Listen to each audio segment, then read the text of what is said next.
Well, good afternoon, Facebook Live. This is a special visit. First of all, we have our first business after hours. I'm sorry, I'm like yelling here. I'm so used to doing that. We have new microphones, so I apologize if I was just yelling at you. But I am really excited too. We have our first business after hours of this year since February of 2020. And our host sponsor is Casa of West Central Illinois. So we're here with Kelly Corbin, Executive Director. And we wanted to kind of go over some of the things about Casa. Sure. And talk to you about, first of all, we're so excited to have you as our first location. We are very excited, yes. Yes. And we will be, it's Thursday. Thursday, 5 o'clock, we'll be at Jimmy's Pizza, 5 to 7. We're very excited to host everyone and be the first one. See everyone out of their houses. Yes. So, and we're a week before annual dinner too. Yes, so you are actually the first event that we are able to do. I will take it. Yes, absolutely. So thank you for hosting this, and let's talk a little bit about Casa and some of the things we know. COVID was a difficult time, pandemic. What are some of the things? First of all, you are pretty new to your position. I started in April. In April of this year. Yes. So very excited. So what's been the most surprising thing about Casa to you, even in your new time here?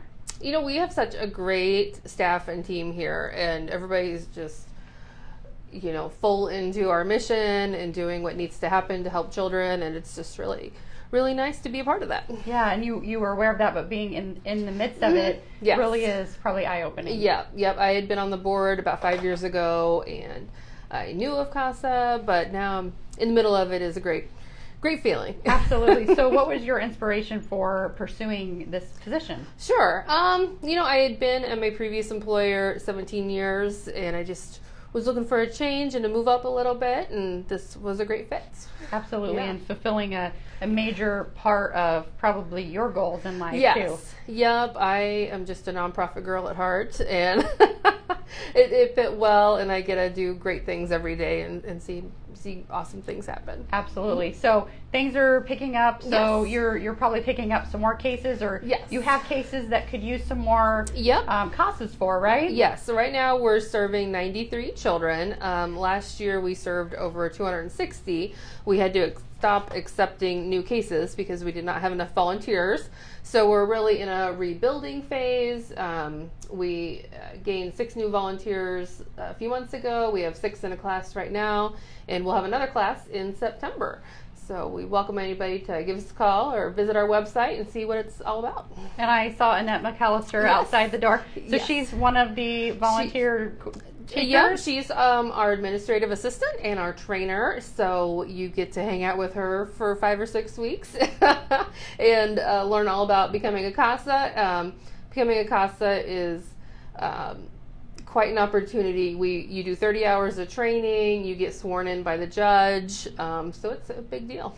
It is, and it's one of those areas where you can feel really rewarded for the time you put in. Absolutely. You're going to put some time in, but you get children and your cases where you're most of the time the only consistent adult in their lives. The other players in their lives go in and out, and we're the ones who are always there for them, and you may be with them 1 to 3 years, so you build quite a relationship. Absolutely. And what role does the Casa play in the mix with the court system? Sure. So typically what happens when we're all open for cases, which we're getting there, the juvenile judge appoints us to any case that has an abused or neglected child in Knox, Warren, McDonough, or Henderson County. And then we assign a Casa volunteer to them, and they interact with the child monthly, with DCFS, the biological parents, the foster parents, the court system. They attend hearings. They go to IEP meetings if they need to, visit with the doctors, just anything to help them determine and write reports to help the judge decide what should happen to the children on an ongoing basis. They're the eyes and ears for the judge. Very important role. Yes.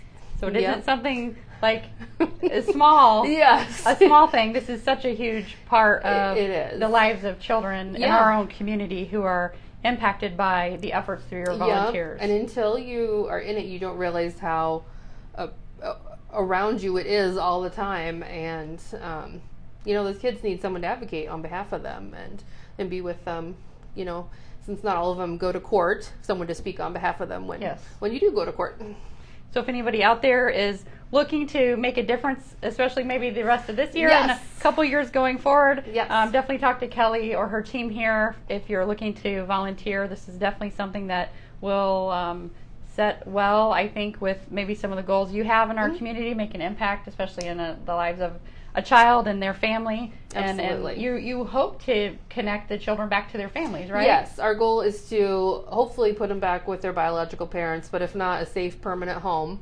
That's our ultimate goal. A child with a Casa is 4 times more likely to graduate high school. They're more likely to become adopted. There's just so many benefits that come along with not only us advocating for them, but long-term benefits that happen. Absolutely, and we know that the kids that grow up here are the future of our community, and all of us working together to help them over those hurdles that they have. Yeah, we need to take care of them. Yeah, better. We're all better for it in the end. Absolutely, yes. So some things in the future. So now that we're in phase 5, which is exciting. It's very exciting. What are some of the things you have planned for your organization? Sure. So typically we do a fun run in the spring. But we push that back. We're going to hold that in October, and then we're going to do our annual lip sync contest in November. Nice. So if you are feeling fun and like to lip sync, we'd happily take you, and awesome. We'll have some fun in November.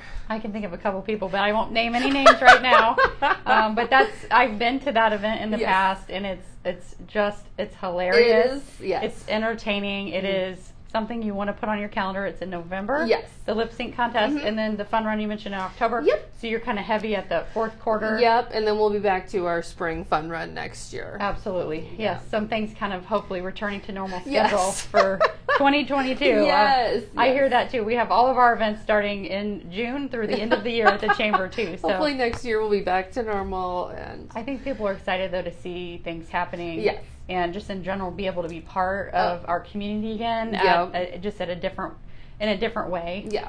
So we've done a great job supporting our businesses, the restaurants and our museums and the live venues like the Orpheum Theater. They struggled a lot last year. I mean, as most businesses did. We know that some were affected more, and our community seriously showed up well. So I think they're excited though to be proud of. To have things again to do and to support, and I think we're going to see a big turnout for that. So I'm hoping so. If Cafe in the Park is any indication. Oh my gosh! Yes, that was such a great event. Yes, we had a good time. It was really good. Yeah, that was incredible. Yeah. So a little bit about the business after hours is Thursday. So that's this Thursday, June 24th, 5 to 7. And it is open for chamber members to attend. And you can register on our website, so galesburg.org. At the chamber website, you can give me a call at 343-1194 to make your RSVPs. And we really need those RSVPs for planning purposes. So Kelly knows how many people are showing up so she can have food ready for that many. So it's really important to get your RSVP in, and then we'll check you off on the list when you come in. You'll see some of our friendly chamber ambassadors again. So as we're venturing out and doing more things, they're more involved again as they used to be, and we're really just excited to have you be our first one again. We're very excited to host and see everyone and socialize and have a good time. Yes, networking has returned. So excellent. Well, any questions, you can give me a ring, like I said, or contact Kelly if you have questions about Casa of West Central Illinois. Kelly, thank you so much again for your time. Thanks for coming over. We'll see you Thursday night. All right. Thank you. Thank you.